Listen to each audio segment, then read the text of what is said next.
आदरणीय हाँ विजयलक्ष्मी जी को बिठा दो ऊपर।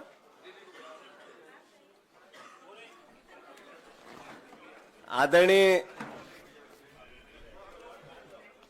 सभी यहाँ उपस्थित लोकतंत्र के चौथे स्तंभ के सभी परिवारजन, मैं आप सबका अखिल भारतीय कांग्रेस कमेटी के इस प्रेस में स्वागत करता हूं। सम्मानित मध्य प्रदेश के प्रभारी आदरणीय हरीश चौधरी जी, सम्मानित सीएलपी के हमारे नेता प्रतिपक्ष आदरणीय उमंग सिंगार जी, मंच पर विराजित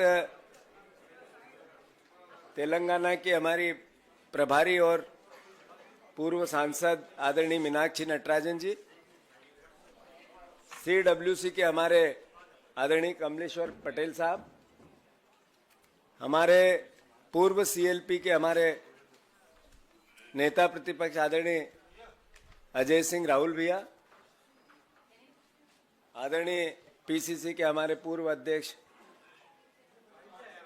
अरुण यादव जी, सम्मानित सभी मंच पर विराजित वरिष्ठ जन, हमारे दिल्ली के प्रदेश कांग्रेस के लोकप्रिय अध्यक्ष देवेंद्र भैया, मंच पर विराजित सभी हमारे सीनियर नेतागण, सभी यहाँ उपस्थित सभी विधायकगण, आदरणीय प्रेस के साथियों, आज बहुत देश की राजनीति में महत्वपूर्ण, देश के लोकतंत्र को कलंकित करने वाला काले अध्याय के राजनीतिक घटनाक्रम में आप सबको हमने यहां आमंत्रित किया है। आप लोगों ने सर्वविदित है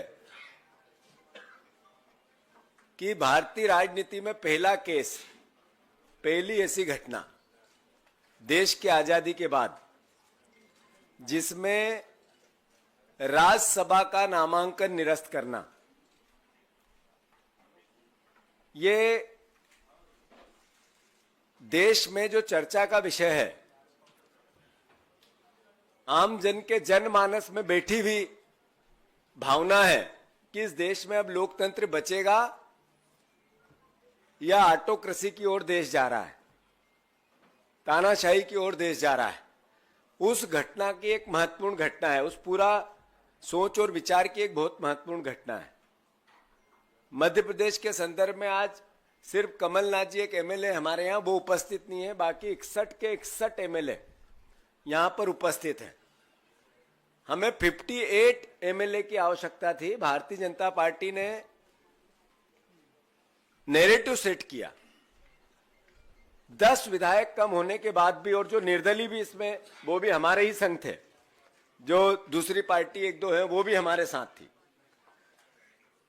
मूल भावना ये है कि हमारे विधायकों की एकजुटता और जिस उत्साह और एग्रेशन से पूरा घटनाक्रम राज्यसभा का चला, उससे भयभीत हो गए नरेंद्र मोदी, भयभीत हो गए मध्य प्रदेश की भारतीय जनता पार्टी का पूरा नेतृत्व, और अंतोगत्वा उन्होंने वो क्राइम कर दिया, वो अपराध कर दिया जो सरपंच के चुनाव में, जनपद के चुनाव में, गांव-गांव, गली-गली, इस तरीके के छोटे चुनाव में जो घटनाक्रम होते रहते हैं, उस तरीके का सबसे उच्च सदन में राज्यसभा का नामांकन निरस्त करना। लोकतंत्र के चौथे स्तंभ की जब आपके सामने हम भावना व्यक्त करता है, पूरा देश करता है, सारे बुद्धिजीवी करते हैं, संविधान भी करता है, तो आस भी करता है लोकतंत्र के चौथे स्तंभ से कि इस पूरी घटनाक्रम को निष्पक्षता से आप देश की जनता के बीच में लेके जाएं। हम अलग अलग अपनी बातें कहेंगे, पर मैं सबसे पहले आदरणीय नेता प्रतिपक्ष उमंग सिंगार जी से आग्रह करता हूं कि वो अपनी बात कहेंगे, और फिर मीनाक्षी जी इसको थोड़ा एक्सप्लेन करेगी पूरे घटनाक्रम को, फिर हरीश चौधरी जी बोलेंगे। अच्छा, पहले मीनाक्षी नटराजन जी एक्सप्लेन करेगी।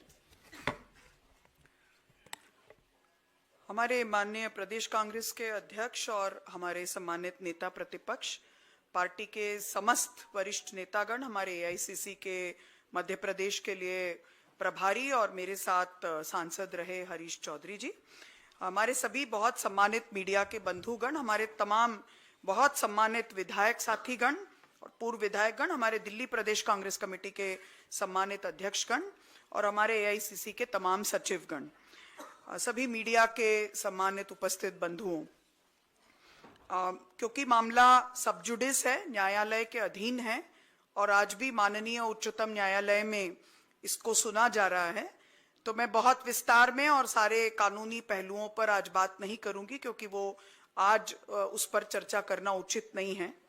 मगर एक चीज ऑलरेडी पब्लिक डोमेन में है और अब क्योंकि वो इलेक्शन कमीशन की साइट पे उपलब्ध है, तो वो वैसे भी आप सबके सामने है, उसकी बात जरूर मैं रखूंगी और मेरे एक साथी को मैं अनुरोध करूंगी कि वो स्लाइड के रूप में यहां पर उसको चलाएं। जो सारे मामले की जड़ है वो चल गया है, फॉर्म 26 है।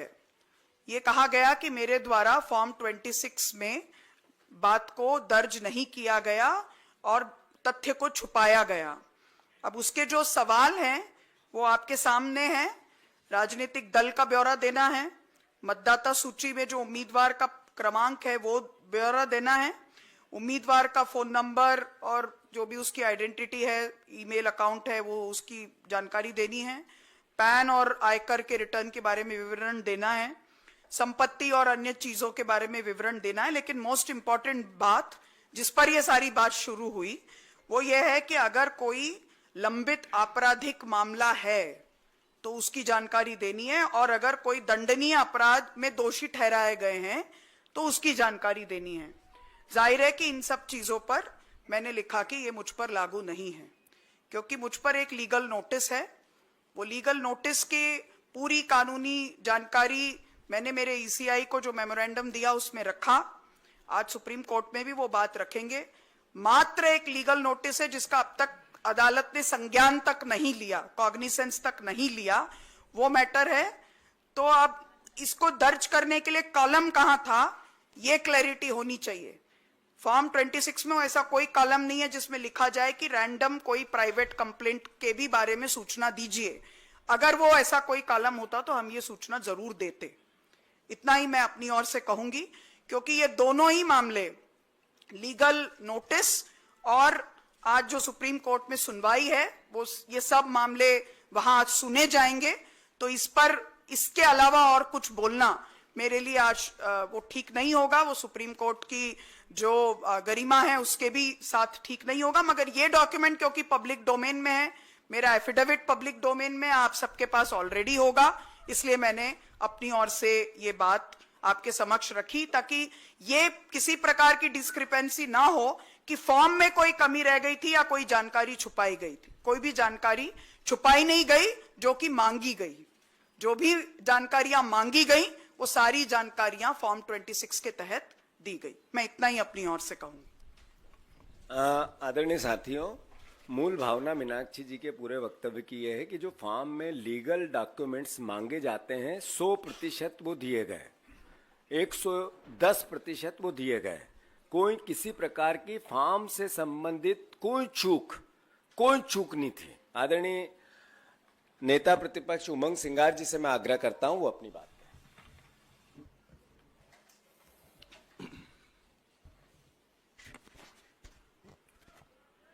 सम्मानित प्रभारी जी, सम्मानित अध्यक्ष जी, सम्मानित मीनाक्षी जी, सम्मानित कांग्रेस के वरिष्ठ नेतागण मध्य प्रदेश के, सम्मानित विधायक, सम्मानित पत्रकार बंधुओं, निश्चित तौर से ये चुनाव देश का ऐसा चुनाव जो इस इतिहास को शायद बदल सकता है। अब किस स्थिति में किस करवट इतिहास बनेगा, सुप्रीम कोर्ट के माननीय न्यायाधीश अब तय करेंगे। नजीर किस रूप में बनेगी, ये आने वाले समय में आपको कुछ घंटों के बाद स्थिति स्पष्ट होगी। लेकिन देश में इस प्रकार की जो स्थितियां हो रही है, उसके कारण देश एक ऑटोक्रेसी, इलेक्टोरल ऑटोक्रेसी की तरफ जा रहा है। स्वीडन की एक यूनिवर्सिटी है वीडेम, उस यूनिवर्सिटी ने 2026 की डेमोक्रेसी को एक रिपोर्ट प्रकाशित करी कि किस प्रकार से कई देश इलेक्टोरल ऑटोक्रेसी की तरफ जा रहे हैं। इसका मतलब सीधा है, ऐसा चुनावी सत्तावाद जो नाम के लिए सिर्फ एक विपक्ष रहे, नाम के लिए सिर्फ मीडिया रहे, सेंसरशिप वाला मीडिया रहे। जिस प्रकार से चाइना के अंदर अगर मीडिया को कोई खबर चलानी है तो सरकार के अनुसार चलती। कार्यपालिका केंद्रीकरण, विधायिका की सरकार पर कमजोर निगरानी, आम व्यक्ति की अभिव्यक्ति की स्वतंत्रता को रोकना, पत्रकारों का उत्पीड़न, और अब तो आप देश में देख रहे हैं कि जिस प्रकार कुणाल कामरा पे हुआ, एक हास्य कलाकार, एक कॉमेडियन पर किस प्रकार से घटना घटी। तो देश की एक पूरी देश की सिविल सोसाइटी हो, चाहे किस बुद्धिजीवी वर्ग हो, चाहे पत्रकार हो, चाहे वकील हो, चाहे प्रोफेसर हो, जो भी बुद्धिजीवी वर्ग हो, इस देश के लिए अब समय आ गया चिंतन और मनन का कि हम इस देश को उस तरफ ले जाना चाहते हैं जहां हम अपनी भावना नहीं रख सकते, अपनी अभिव्यक्ति नहीं रख सकते। साथियों, ये शुरुआत मध्य प्रदेश से हुई। मध्य प्रदेश के राज्यसभा मीनाक्षी जी का जो फॉर्म निरस्त किया गया, हम लोग वहीं थे, मैं प्रस्तावक था। जिस प्रकार से रिटर्निंग ऑफिसर की भूमिका थी, उस रिटर्निंग ऑफिसर ने कहा किसी को, जब उससे पूछा आपने ये गलती क्यों करी, तो उस रिटर्निंग ऑफिसर का उस हमारे साथी विधायक को जवाब था कि मुझे नौकरी करना है। अब सरकार तो इनकी रहेगी, भले मुझे मालूम है मैंने गलती करी है, लेकिन मुझे नौकरी करनी है और इनके साथ रहना है। तो ये उस रिटर्निंग ऑफिसर भी मानता है कि मैंने दबाव के अंदर गलती करी। लेकिन इस देश के अंदर चुनाव आयोग, जिसको पूरी ताकत शक्तियां हैं, लोकतंत्र की संवैधानिक शक्तियां हैं, कल उन्होंने सुप्रीम कोर्ट में कहा कि हमें जानकारी नहीं, याचिका नहीं मिली, जबकि हमारे कांग्रेस पार्टी का डेलीगेशन 2 दिन पहले उनसे मिल चुका था। उस डेलीगेशन में तनखा जी, जयराम रमेश जी, मनु संघवी जी, मीनाक्षी जी, वेणुगोपाल जी, कई नेता थे, धरने पे भी बैठे थे। दूसरे दिन बात हुई, लेकिन चुनाव आयोग सुप्रीम कोर्ट को गुमराह कर रहा है कि हमारे पास जानकारी नहीं है। साथियों, तो इससे स्पष्ट है कि किस प्रकार ये देश का लोकतंत्र को बचाने की जो संवैधानिक संस्था है, सबसे पहले चुनाव आयोग ही इस देश की लोकतांत्रिक व्यवस्था को खत्म करने के लिए गला घोटने का काम कर रहा है। और अगर इस देश के अंदर अगर चुनाव आयोग ही अगर इस लोकतंत्र की आत्मा का गला घोटेगा, तो देश के अंदर फिर हर व्यक्ति कैसे चुनाव जीतेगा। आज प्रश्न यह है, जिस प्रकार से भारतीय जनता पार्टी चाहती है कि चुनाव ना हो, हमारे मध्य प्रदेश के अंदर सहकारिता के चुनाव नहीं हुए, मंडी के चुनाव नहीं हुए, कई सालों से 10-10 साल हो गए, और यही अब एक शुरुआत है कि अभी तक आपने देखा है कि वोट चोरी देखी है, अब आपने सीट चोरी पहली बार देखी है। तो ये सीट चोरी मध्य प्रदेश की एक सीट चोरी हुई है, लेकिन अब रिटर्निंग ऑफिसर की इस प्रकार की अगर मनमानी रहेगी तो हिंदुस्तान का कोई भी व्यक्ति विधायक का चुनाव लड़ेगा, सांसद का चुनाव लड़ेगा, अगर उसका किसी ने किसी दूसरे राज्य के अंदर कहीं कंप्लेंट करी है, परिवारवाद लगाया, उसको सिर्फ सूचना मिली है, उस आधार पर उसका फॉर्म रिजेक्ट हो सकता है। ये एक नई व्यवस्था दी जा रही है देश के अंदर।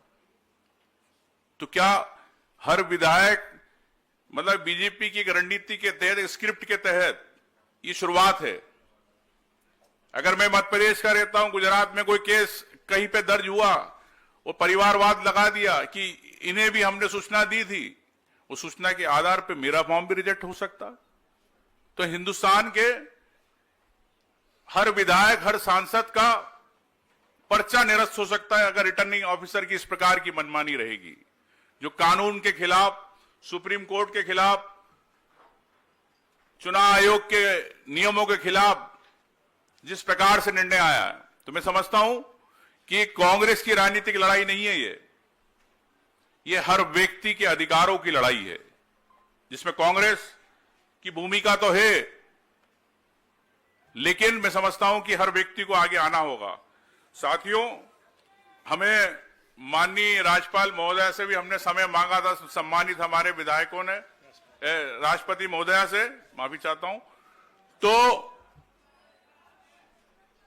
कल शाम तक हमें कहा गया कि हम समय दे रहे। उनके सेक्रेटरीट में हमेशा 5-6 बार बात हुई,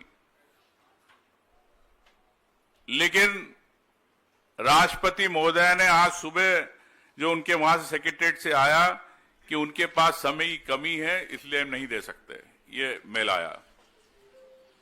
10/27 पे मुझे अभी मेल मिला है। तो साथियों, ये देश की राष्ट्रपति है, जिनके सामने हम समझते हैं कि देश की राष्ट्रपति है, जो किसी दल से नहीं जुड़ी है, लेकिन जिस प्रकार से वो काम कर रही है, तो निश्चित तौर से एक हमें दुख की बात है कि प्रदेश के पूरे 61 विधायक आए हैं। एक विधायक 3 लाख लोगों का जनप्रतिनिधि होता है, जनता का वोटर होता है, उनसे मिलने के लिए राष्ट्रपति महोदय के पास समय नहीं।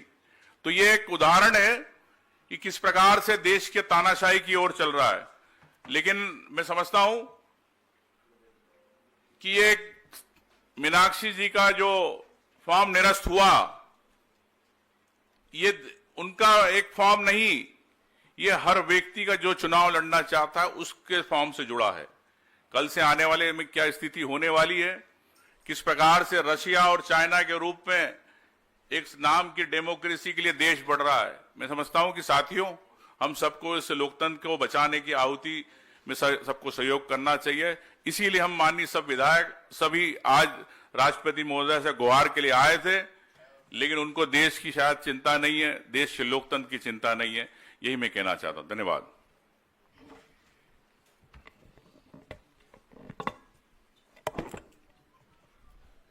आदरणीय साथियों, रिटर्निंग ऑफिसर का रवैया क्या था? आदरणीय उमंग जी ने, नेता प्रतिपक्ष जी ने आपको बताया, जब स्कूटनी चल रही थी तब वो अपना धर्म निभा रहे थे जिस परिवार से वो आते हैं। इनकी पृष्ठभूमि संघ की पृष्ठभूमि है रिटर्निंग ऑफिसर की। और इससे पहले राजेंद्र भारती जी के एक विधायक की जब सदस्यता ली थी तब भी इनकी पूरी भूमिका संदिग्ध थी। कल जब नया तीनों निर्विरोध निर्वाचित राज्यसभा के सांसद किए, 9 बजे से 8:30 बजे वो ऑफिस पहुंचकर अपने काम पे लग गए थे। यानी जो रिटर्निंग ऑफिसर है उसने जितना बड़ा क्राइम किया, ये देश के इतिहास के लोकतांत्रिक व्यवस्था में काला धब्बा है। उमंग जी ने इस भावना को आप सबके सामने व्यक्त किया। दूसरा, हमने उसी रात को सारे विधायक केंद्रीय निर्वाचन का भोपाल कार्यालय पे हमारी आपत्ति दर्ज कराने गए। 6 घंटे तक हम सोते रहे, वहीं पे वीडियो विजुअल आए। सुबह उन्होंने कहा कि आप सुबह हम आपसे 11 बजे मिलेंगे। उसी समय वेणुगोपाल जी के नेतृत्व में यहाँ प्रतिनिधिमंडल गया, मीनाक्षी जी भी उसमें थी। वहां भी जो आवेदन, जो हमने तथ्य रखे, उस पर कोई किसी प्रकार का वापस रिपीट हमें कोई संज्ञान नहीं लिया गया, ना हमें कोई निर्देश दिया गया, ना कोई किसी प्रकार की कार्रवाई की। या तो रिजेक्ट करते या सिलेक्ट करते या उसको एक्सेप्ट करते, दोनों नहीं किया गया। ये पूरा रवैया क्या है? ये पूरा रवैया है कि लोकतंत्र को मोदी ने मार दिया, प्रजातंत्र को मोदी ने मार दिया एक तरह से। आदरणीय हरीश चौधरी जी हमारे बीच में है, वो पूरा घटनाक्रम आपको सिलसिलेवार बताएंगे। मैं आदरणीय हरीश चौधरी जी से आग्रह करता हूं अपनी बात।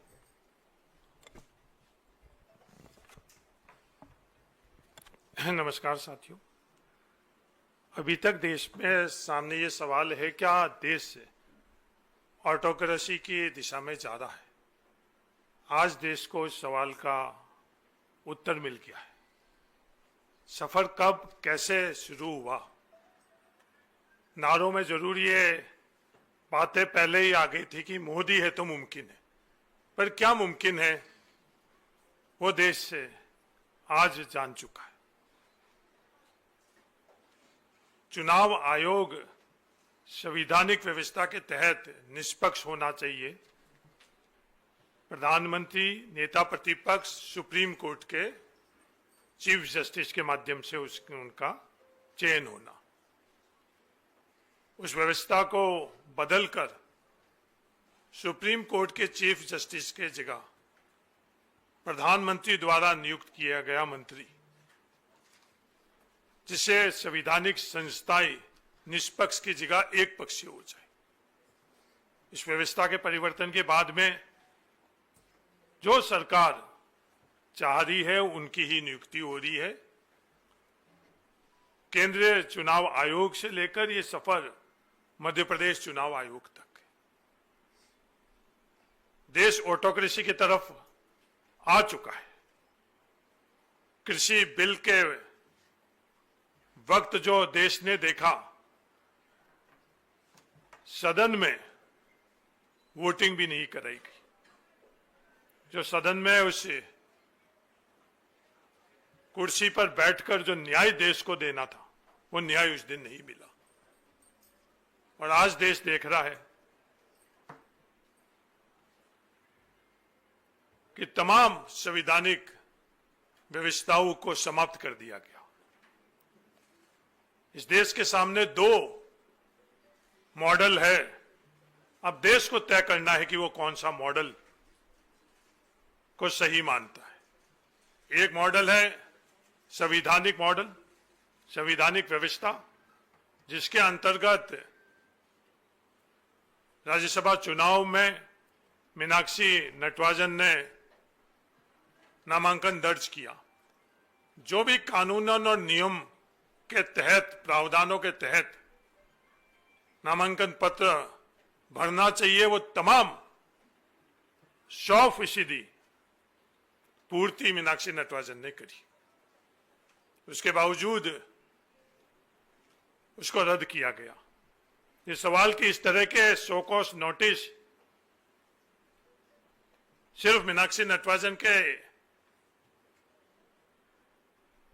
को दिया गया और भी कईयों को दिया गया।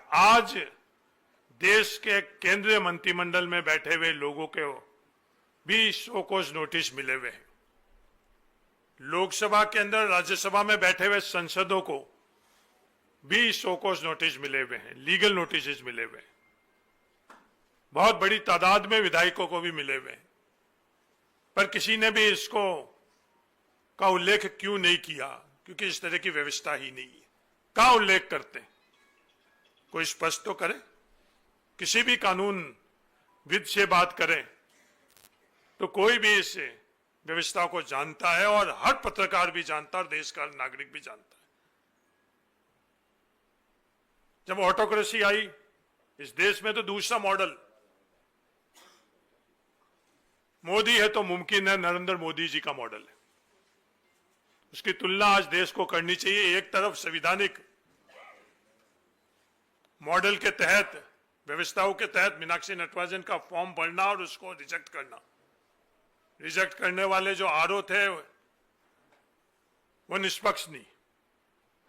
और दूसरा मॉडल जो मोदी मॉडल है, उसके अंतर्गत बहुमत नहीं होते हुए भी संसद के अंदर लोगों की आवाज नहीं पहुंचकर पूंजीपतियों की आवाज कैसे पहुंचे। झारखंड में एक बड़े कॉर्पोरेट घराने के नुमाइंदे कैसे पहुंचे, जिन्होंने अपना गलत फॉर्म भरा निष्पक्षता की जगह, जो उनके अधिकार क्षेत्र में नहीं है। झारखंड के आरओ को जो फॉर्मेट है उस फॉर्मेट में भी भरा नहीं गया।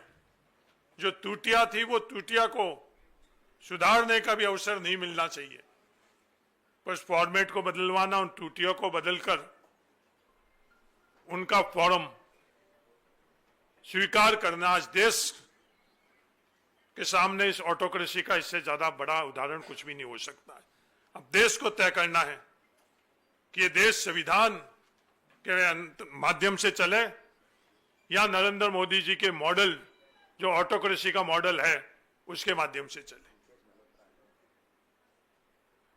सिर्फ भ्रम भ्रांति और गलत प्रोपोगंडा के माध्यम से अपनी ऑटोक्रेसी को जायज ठहराना क्या देश हित में है या नहीं है। हर तरह की जब संस्थाएं के अंदर इस तरह की व्यवस्था है, उन संस्थाओं के माध्यम से देश हर वर्ग, सिर्फ जनप्रतिनिधि के माध्यम से नहीं, हर वर्ग, चाहे आज छात्र होए, उन संस्थाओं को आज समाप्त कर दिया गया ऑटोक्रेसी की सोच से। जो जीतू पटवारी जी ने कहा है मोदी है तो मुमकिन है, आज उनकी कीमत क्या देश के छात्रों को चुकाने पड़ रही है। वो सीबीएसई और नीट, क्योंकि उन संस्था में बैठे हुए लोग योग्य नहीं है, निष्पक्ष नहीं है उन संस्थाओं में, इसलिए आज देश की शैक्षणिक व्यवस्था, शिक्षा व्यवस्था समाप्त हो गई। किसानों के साथ क्या हालात है, किसानों को अपने उपज के संदर्भ में दर दर भटकना पड़ता, कोई खरीद नहीं रहा है। आज किसानों की जो न्यूनतम आवश्यकता है खाद, वो नहीं मिल रही है। उस ऑटोक्रेसी के कारण आज देश सिर्फ और सिर्फ, आज किसी और का बहाना हम लोग नहीं बना सकते। युद्ध का बहाना बना के संदर्भ में जो प्रोपोगंडा हो रहा वो सच्चाई नहीं है। नरेंद्र मोदी जी की गलत नीतियों के कारण, जिसके कारण देश को तेल मिल सकता था, मिल रहा था रशिया से और ईरान से, नरेंद्र मोदी जी के कारण आज देश को तेल भी नहीं मिल रहा है। कोई भी ऐसा क्षेत्र जिसमें मोदी है तो मुमकिन है, तो हर क्षेत्र को रौंद दिया गया। और उसी क्रम के अंदर आज इस मॉडल के तहत मीनाक्षी नटराजन जी का भी नामांकन खारिज कर दिया गया। आपके मार्फत से मैं देश को यही निवेदन करना चाहता हूं, ये कांग्रेस लड़ाई लड़ रही है सिर्फ राहुल गांधी और उनके साथियों का संविधान बचाने की लड़ाई नहीं है। इस लड़ाई में किसी भी विचारधारा को मानने वाला देश का नागरिक, उसको यह लड़ाई लड़नी पड़ेगी। देश को बचाना, संविधान को बचाना है। और ये प्रोपोगंडा और मिथ्या और झूठ फैलाना की जो प्रयास किया जा रहा है, वो सच्चाई देश के लोग जाने, ये मेरा आपके मार्फत से देश को कहना है। धन्यवाद। साथियों, चूंकि नेता प्रतिपक्ष जी हमारे सारे विधायक आए हैं, तो अंत में जब हमारे सवाल जवाब होंगे उसके बाद हमारे नेता प्रतिपक्ष जी हमें कोई आदेश देंगे, उसकी हम सब विधायक मिलकर पालना करेंगे। आदरणीय हरीश चौधरी जी ने ये कहा कि देश में अगर युवाओं के अधिकारों का हनन हो रहा है तो अल्टीमेटली मोदी के कारण हो रहा है। अगर लोकतांत्रिक व्यवस्था चरमरा गई, समाप्त हो गई, तो इसके पीछे मोदी ने देश का वातावरण ऐसा बना दिया। मोदी है तो मुमकिन है, उसकी जगह मोदी ने देश के हर वर्ग को एक तरह से मार डाला। मोदी के कारण देश में इतनी व्यथा बन गई कि जिसका कोई तुलना नहीं की जा सकती। आदरणीय मीनाक्षी जी चूंकि अपने कोर्ट रूम है तो ज्वाइन कर लो, कर लो। अंत में मैं आप सबसे ये कहना चाहता हूं कि वोट चोरी फिर सीट चोरी, फिर विधायक चोरी, सांसद चोरी, चुनाव चोरी। एक मुकेश मल्होत्रा जी हैं, उनसे मेरा आग्रह है कि वो आगे आ जाए। मुकेश मल्होत्रा, ये आदिवासी विधायक हैं। ये उपचुनाव में 10,000 से ऊपर जनरल सीट पे जीते। इधर आ जाओ मुकेश मल्होत्रा जी। और कैबिनेट मंत्री को इन्होंने हराया। ये राज्यसभा चुनाव का क्राइम कोई फॉर्म भरा जब से घटनाक्रम जारी नहीं हुआ। अभी 1 मिनट इधर जाओ। राज्यसभा का चुनाव आज से, जिस दिन फॉर्म भरा उस दिन से क्राइम चालू नहीं हुआ है। 2 विधायकों को डिस्क्वालीफाई कर दिया। ये मैसेज क्या था? मुकेश मल्होत्रा 10,000 वोट से चुनाव जीते, इनको चुनाव हराया और इनकी जगह जो हारा उसको वापस सीट पे बिठाया। इस तरह का फैसला आया, आज तक हिस्ट्री में नहीं हुआ। हारे हुए व्यक्ति को चुनाव जिता देना, ये वोट नहीं दे राज्यसभा में, इसके लिए इनको हरा देना। एक और विधायक है, उनका आनंद फानन इसी तरीके से रात को 12 बजे डिस्क्वालीफाई करने के बाद ऑर्डर करना, कोर्ट दूसरी जगह जा ही नहीं पाए। राजेंद्र भारती जी, ये भारतीय जनता पार्टी नरेंद्र मोदी ने राज्यसभा के चुनाव का क्राइम निर्वाचन आयोग के द्वारा लगभग 6 महीने पहले चालू कर दिया था। आदरणीय नेता प्रतिपक्ष जी से आग्रह है, आप बताइए आगे, चूंकि आपने राष्ट्रपति जी से समय मांगा था, उन्होंने नहीं दिया। क्या अच्छा, आपको कोई प्रश्न लेना है?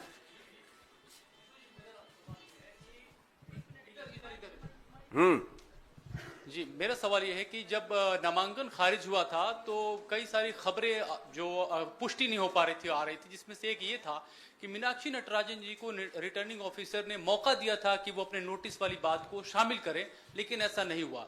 दूसरा सवाल इसमें यह है आपसे खासतौर पे कि आप कह रहे हैं जो सबसे बड़ा एतबार होता है लोकतंत्र का वो चुनाव पे होता है, चुनाव के जरिए हम सरकार सत्ता को बदल सकते हैं अगर वो निरंकुश है तो। लेकिन आपके हिसाब से चुनाव आयोग ही कंप्रोमाइज है, तो निश्चित रूप से आप सड़क की तरफ जाएंगे। लेकिन आपको नहीं लगता है कि आप सड़क पे जाएंगे तो एंटी नेशनल नाम का स्टिग्मा आपका इंतजार कर रहा है वहां पे? पहले तो जो पहले वाला आपका प्रश्न है, जब हमें समय दिया गया, जब आपत्ति ली गई, तो आदरणीय नेता प्रतिपक्ष, खुद में, हमारे 4 वकील, आदरणीय मीनाक्षी नटराजन, हमने सब ने वो सारी क्योरी कंप्लीट की जो उन्होंने उस समय मांगी थी। और एथिकली जो एकदम अटेस्टेड होती है वो की, उनको नजरअंदाज किया गया। हमें 5 बजे तक का समय दिया, हमने 4 बजे ही सारी क्योरी क्लियर कर दी थी। तो वो प्रश्न तो उठता नहीं है। और नेचुरल है, सड़क पे तो आना पड़ेगा। न्याय की व्यवस्था कहाँ बनती है? सबसे पहले सरकार हमारी है, देश की है, उससे न्याय की उम्मीद होती है। अगर सरकार हठधर्मिता करे तो फिर हम स्वायत्त संस्थाओं के जरिए सरकार को एक तरह से न्याय के लिए प्रतिबंधित करते हैं। अगर वो भी नहीं माने तो फिर हम न्यायालय जाते हैं। अगर तीनों जगह नहीं होगा, ऐसे ही तो देश में क्रांतियां आती हैं। अगर इस तरीके से न्याय भी, जैसे एक ये मुकेश मल्होत्रा है, इनको जीत गए 10,000 से, हराया कैबिनेट मंत्री को, कोर्ट ने निर्णय दिया आप इनको जीते हुए को हरा दो, हारे हुए को फिर बिठा दो, आज तक नहीं हुआ। अगर ऐसा न्याय रहेगा तो फिर क्रांति नहीं आएगी। क्रांति आएगी कि नहीं आएगी? तो रास्ता अंतिम वही है। और जो आदरणीय हरीश जी कह रहे थे, जब मोदी ने हर जगह प्रतिबंध लगाया, ऑटोक्रेसी की बात उमंग सिंगार जी ने कही, तो आप लोग जो मीडिया के साथी हैं महसूस नहीं करते हैं? 100% करते हैं। जब आप महसूस करते हैं तो आपको भी, जो आपकी स्वतंत्रता को किसी ने हत्या की, तो वो भी तो मोदी है, ये तो मानना पड़ेगा। हाँ, और किसका सवाल? मोहित दुबे हूं, एबीपी न्यूज से। मेरा सवाल यह है कि मीनाक्षी नटराजन के नामांकन रद्द होने के बाद आप लोग चुनाव आयोग की दहलीज पे गए, वहां आपको मौका नहीं मिला। सुप्रीम कोर्ट में भी सुनवाई चल रही है। बसों में भर के आप लोग दिल्ली पहुंचे हैं, सारे के सारे विधायक 61 की बात कर रहे हैं, कमलनाथ जी वहां नहीं आए हैं, उसके पीछे क्या वजह है? दूसरा सवाल कि राष्ट्रपति से आपको मौका नहीं मिला है मिलने के लिए, तो क्या यहां से राष्ट्रपति भवन तक मार्च करने का भी कोई कार्यक्रम है आप लोगों का? जहां तक कमलनाथ जी का प्रश्न है, पूरे उनके संज्ञान में है, उनसे बात हुई है। वो किसी, चूंकि ये हमारा इमीडिएटली कार्यक्रम बना है, उनका आज दिल्ली में नहीं है, इसलिए वो नहीं आ पाए, अन्यथा वो भी रहते।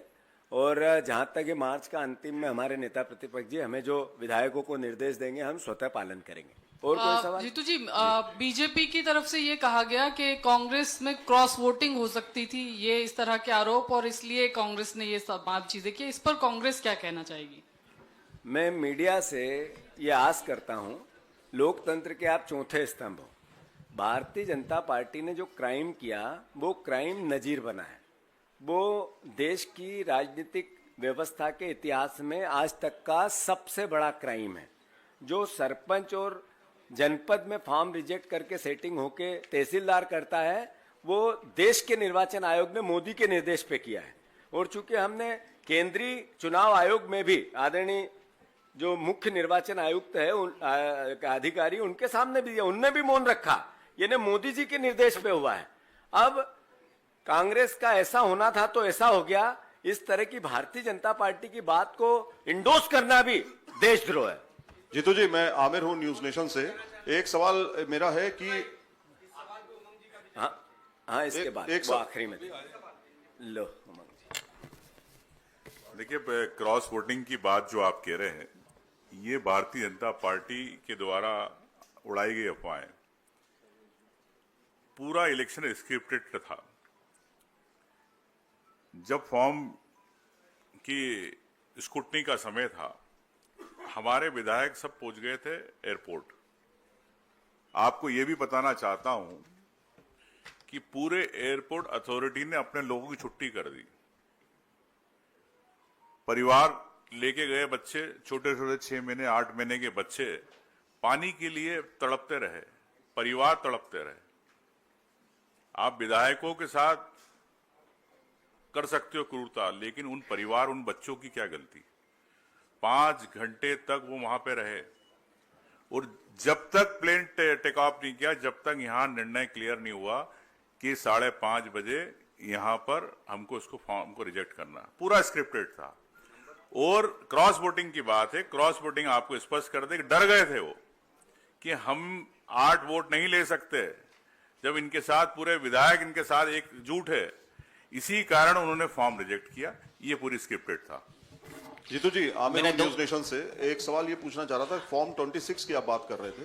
फॉर्म 26 में आप कह रहे ऑप्शन नहीं था, उसमें वो जो डिटेल डालने का ऑप्शन ही नहीं था। इसके बारे में थोड़ा क्लियरिटी बताइए कि ऑप्शन क्यों नहीं था उसमें। 2 बातें हैं कि फॉर्म्स में जिस चीज की आवश्यकता होती है, जो नीड होती है, जो शासन ने, निर्वाचन आयोग ने, वो हमने शुरू में आपको बताया है। जो प्राइवेट कंप्लेंट के अगेंस्ट नोटिस मिलता है, यानी किसी ने आपको कुछ कहा, आपके लिए कंप्लेंट की, उसके लिए अपराध नहीं बनाओ, आपको उसके लिए जवाब देना है, ये अपराध की श्रेणी में नहीं आता है। तो उसकी जरूरत नहीं थी उस फॉर्म में, और आज तक किसी ने नहीं किया। सिर्फ मीनाक्षी जी का सवाल नहीं है, आज तक की हिस्ट्री में इस तरीके की फॉर्म की सबमिशन में किसी से भी ये मांग नहीं की गई, और इस आधार पर किसी का निरस्त भी नहीं हुआ। जब हरीश जी ने कहा कि ऐसा कोई व्यक्ति नहीं है, सारे सांसद होंगे, आप सारे जर्नलिज्म, एक केस है, मैं इसको थोड़ा और तरीके से समझा दूं। हमारे यहाँ एक लीडिंग अखबार है, उनके मालिक पे पास्को का एक धारा लग गई। पास्को की क्यों लगी? कि एक माइनर लड़की जिसके साथ बलात्कार हुआ था, उसका किसी एक एडिशन में उसका फोटो आ गया, तो उन पे लग गई। तो उनको कोर्ट ने पूछा आपका क्या करना, तो अपराध तो नहीं हुआ। ये इस तरीके से किसी ने किसी से कोई मांग की, और फिर सरकार ने, कोर्ट ने कहा कि आपका इसमें क्या रोल है, ये आपके लिए ये कह रहे हैं। तो संबंध के आधार पे तो इस तरह का निर्णय हो ही नहीं सकता। एक तरह से क्राइम है, ये सवाल ही नहीं बनता है। धन्यवाद आदरणीय उमंग जी। मैं धन्यवाद पत्रकार महोदय। मैं उमंग जी से निवेदन करता हूं कि इस प्रेस कॉन्फ्रेंस के संदर्भ में अंतिम वक्तव्य दें। आप अपनी बात सुनाना भी चाहते हैं और सवाल भी नहीं ले रहे। सवाल हो गया ना, ये तो कैसे बता? हाँ, मेरे 2 सवाल हैं। पहले वो कह रहे हैं, वो कर लें। हाँ, फिर आप कर लें। हाँ।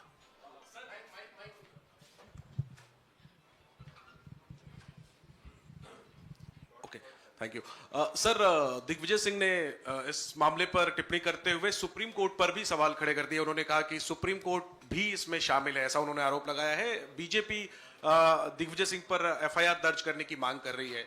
क्या कांग्रेस पार्टी दिग्विजय सिंह के बयान से सहमत है कि सुप्रीम कोर्ट भी इस मामले में उनकी भी मिली भगत है? ये वक्तव्य मैंने सुना नहीं है, और भारतीय जनता पार्टी का इसके संदर्भ में क्या रिएक्शन है सुना नहीं है। आप संज्ञान में लाए हो इसके लिए धन्यवाद। वो सुनकर और पार्टी का जो भी स्टैंड होगा आप लोगों के मार्फत से देश में हम लोग बताएंगे। मेरे दो सवाल हैं। नाम तेजपाल सिंह। पहला सवाल यह कि महामहिम राष्ट्रपति जी द्वारा समय न देना देश के विधानसभा के विधायकों को जो सम्मानित जनप्रतिनिधि हैं, और इसके साथ साथ ही सुप्रीम कोर्ट में भी कल सुनवाई न होना, तो क्या आम आदमी को मान लेना चाहिए कि जब विधायकों को न्याय नहीं मिल रहा है तो बात विधायकों की सही या गलत कुछ भी हो सकता है, लेकिन निर्णय बात सुनी जाना लोकतंत्र का पहला अधिकार है, उस वक्त बात सुनी जानी चाहिए। तो क्या आम आदमी की बात कहीं नहीं सुनी जाएगी? हम लोग इस लड़ाई में हर माध्यम से लड़ाई ले। जिन्होंने अन्याय किया है, जिन्होंने क्रूरता करी, चुनाव आयोग, उनसे भी हम लोगों को आशा थी कि वो अपना खुद का रुख बदलकर और न्याय देगा। चुनाव आयोग जिन्होंने ये क्रूर कृत्य किया, उनके सामने भी हम लोग गए, क्योंकि संवैधानिक व्यवस्था है, हम संविधान पर विश्वास रखने वाले लोग हैं। तो चुनाव आयोग के सामने भी हम लोगों ने बात कर रखी, हमने न्यायपालिका के सामने भी। अंतिम गुहार हम लोग कहां लगा सकते हैं इस देश के अंदर?